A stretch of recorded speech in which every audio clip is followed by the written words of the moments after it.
ဘုန်းကြီးတို့ဒီကနေ့မြန်မာနိုင်ငံတော်ကို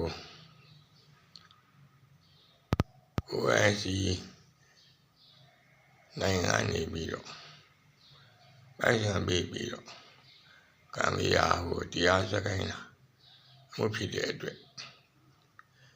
ICJ တရားရုံးကဆုံးဖြတ်ပေးပိုင်ခွင့်မရှိဘူးဆိုတာကိုဘုန်းကြီးလိုက်မောင်းမှာ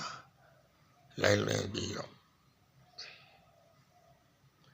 အထူးတင်ပြလေးပါတယ်ခင်ဗျာ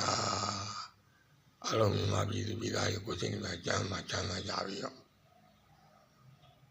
မင်းရဖူးချန်လေးမှချမ်းသာကြပါစေဘုန်းကြီးမန္တလေးမြို့နန်းတော်ရှိစင်ရှိရနာဆရာတော်ဦးစိန်တာဗရဏနာယက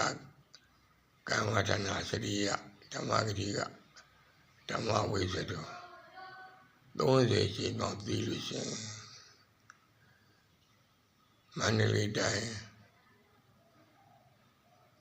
အမျိုးဘာသာသာနာဆောင်ရွက်အဖွဲ့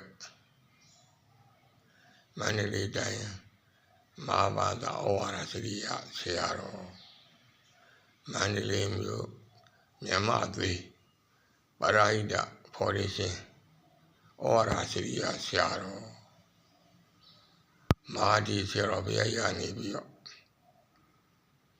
အားလုံးမြန်မာပြည်အေးချမ်းငြိမ်းချမ်းပါစေနောက်ကဘာကြီးအေးချမ်းငြိမ်းချမ်းပါစေဆိုတဲ့ကြောင့်မေတ္တာရောဆုမွန်တောင်းဒီကိုယ်ချင်းကကြမ်းမှာချမ်းသာဝမ်းသာနဲ့ပြကြရည်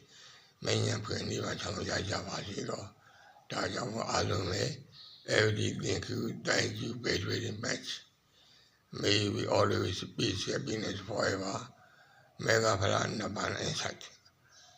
အားလုံးတော့မြန်မာပြည်စားကဘာဒီကွာသားများ